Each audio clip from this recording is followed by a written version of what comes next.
Hello teachers, I have devised a notebook storage solution so that we can be using student notebooks in classes at the dance studio.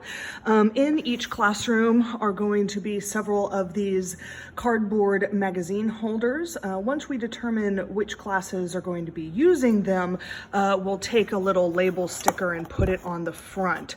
I also purchased these nice small kind of craft notebooks. They are completely blank, but essentially each class will get a box and each student in that class will get a notebook. This is not going to be for every class. This is primarily if you as a teacher want to utilize this as a resource. So for example, if you're teaching acro, instead of having a skill chart that would be stuck to the wall, each student would have an individual skill chart. So you would direct the students to sit down and write the skills or the strength or the flexibility goals that they have kind of in a chart fashion in the book. And then we can use stamps or stickers in that student's individual notebook in order to mark down that a student has achieved a skill.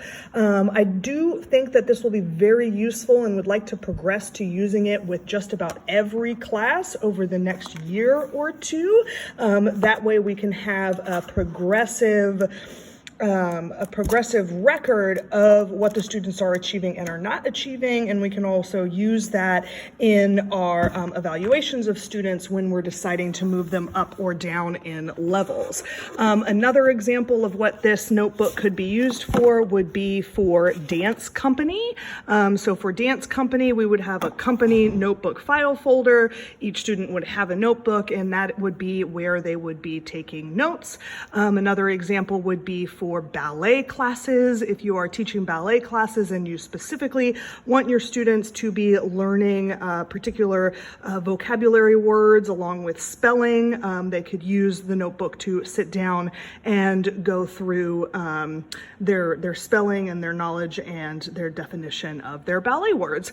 So hopefully these will be something that is very useful to you, and I do encourage you to think about how you might use these in classes. I'm also happy to put out some markers and some crayons as well for the first couple of weeks of classes so that students can sit down and decorate their notebooks for class.